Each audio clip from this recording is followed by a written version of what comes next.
भाषा भी हिंदी बने, इस पर जब बात शुरू हुई तो दक्षिण भारत में दंगे शुरू हो गए।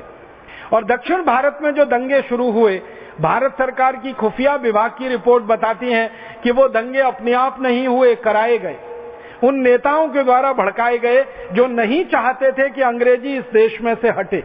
तो सरकार को मौका मिल गया ये कहने का कि हिंदी को राष्ट्रभाषा बनाने के नाम पर अगर दंगे हो रहे हैं तो हिंदी को राष्ट्रभाषा नहीं बनाया जा सकता, अंग्रेजी को ही बरकरार रखना पड़ेगा।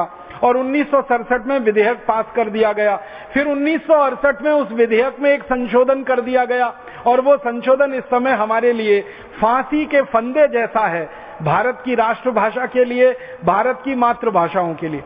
उस संशोधन में लिखा यह गया कि भारत के जितने राज्य हैं, इनमें से एक राज्य भी अगर अंग्रेजी का समर्थन करेगा तो भारत में अंग्रेजी ही लागू रहेगी। भारत में इस समय 33 राज्य हैं और 33 राज्यों में से एक राज्य भी अगर ये कहता है कि अंग्रेजी होनी ही चाहिए तो पूरे भारत में अंग्रेजी रहेगी। जब तक वो राज्य ये नहीं कहता कि अंग्रेजी हटा देनी चाहिए, तब तक भारत से अंग्रेजी नहीं हटाई जाएगी। ऐसा संशोधन करके कानून बन गया। अब यही कानून है जो भारत में हिंदी के गले में फांसी के फंदे जैसा लटका हुआ है। ये हमारे देश की स्थिति है। अब ये स्थिति संसद ने बनाई है, ये स्थिति संविधान ने बनाई है, ये स्थिति कानून ने बनाई है। आप जानते हैं संसद को चलाने वाले नेता होते हैं, आपको मालूम है संविधान बनाने वाले भी नेता ही थे और आपको मालूम है विधायिकाओं को चलाने वाले भी नेता ही हैं।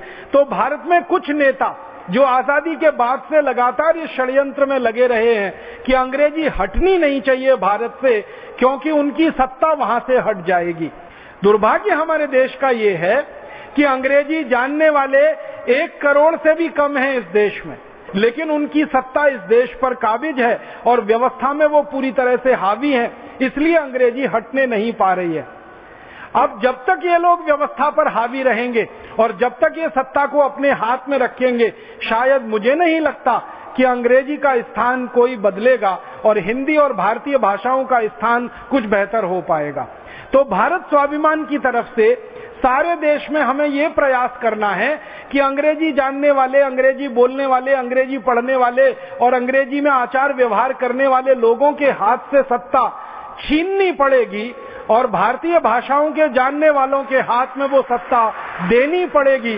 तभी जाकर अंग्रेजी और अंग्रेजियत का इस देश से सर्वनाश होगा और भारत की भाषाओं के लिए रास्ता खुलेगा। ये तो शायद हमें आज नहीं तो कल करना पड़ जाएगा।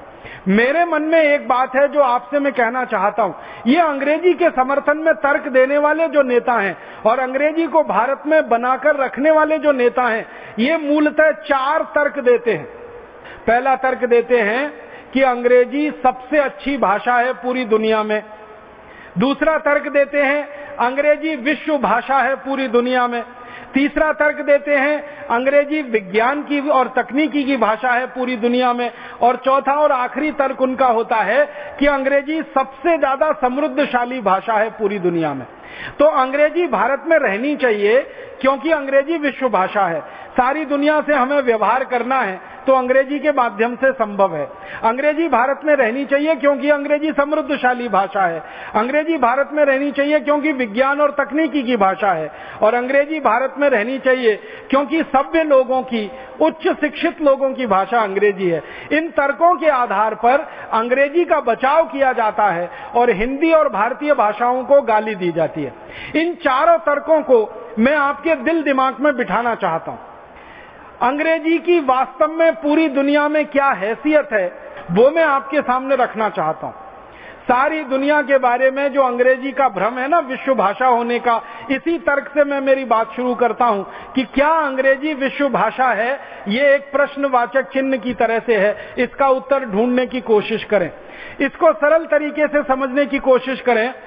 200 देश हैं पूरी दुनिया में और लगभग 650 करोड़ की आबादी है पूरी दुनिया में।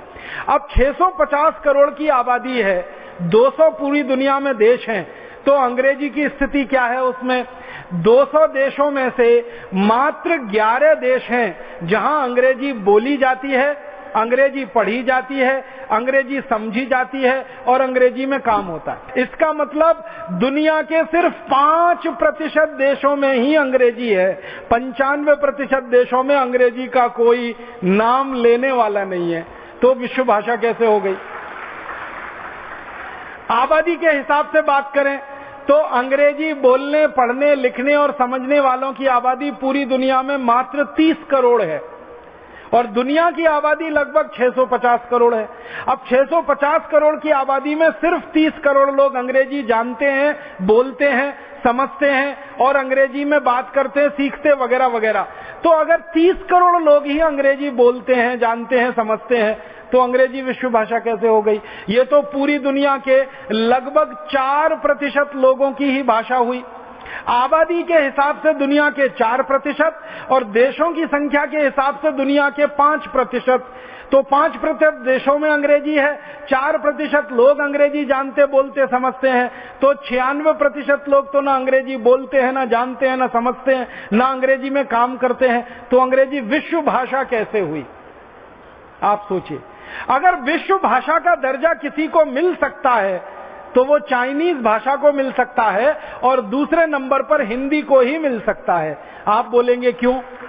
दुनिया में 650 करोड़ की आबादी है जो, उसमें से 140 करोड़ लोग चाइनीज बोलते हैं, चाइनीज लिखते हैं, चाइनीज में काम करते हैं। 140 करोड़ लोग दुनिया में। तो सबसे ज्यादा बोली जाने वाली भाषा अगर दुनिया में है तो चाइनीज है, तो वो विश्व भाषा हो सकती है। दूसरे नंबर पर अगर जो कोई भाषा है सबसे ज्यादा लोगों द्वारा बोली जाने वाली, समझी जाने वाली, पढ़ी और लिखी जाने वाली, वो हिंदी है, मात्र हिंदी है और हिंदी है। दुनिया में 100 करोड़ लोग हैं जो हिंदी जानते हैं, हिंदी समझते हैं, हिंदी बोल सकते हैं और 85 करोड़ लोगों की तो मातृभाषा हिंदी है। 15 करोड़ लोगों की मातृभाषा हिंदी नहीं है, लेकिन वो हिंदी जानते हैं, बोलते हैं, समझते हैं। 85 करोड़ लोगों की तो मातृभाषा भी हिंदी है। इस तरह से 100 करोड़ लोग हैं भारत और भारत के बाहर जो हिंदी जानते, समझते, बोलते, पढ़ते हैं और 140 करोड़ चीनी जानते, समझते, बोलते, पढ़ते हैं। तो विश्व भाषा होने की हैसियत अगर किसी के पास है तो या तो चीनी भाषा के पास है या तो हिंदी के पास है। और तीसरे नंबर पर जो भाषा पूरी दुनिया में बोली जाती है सबसे ज्यादा, वो रूसी है। चौथे नंबर पर जो भाषा पूरी दुनिया में बोली जाती है वो स्पेनिश है। 5वें नंबर पर जो भाषा पूरी दुनिया में बोली जाती है वो पोर्चुगीज है।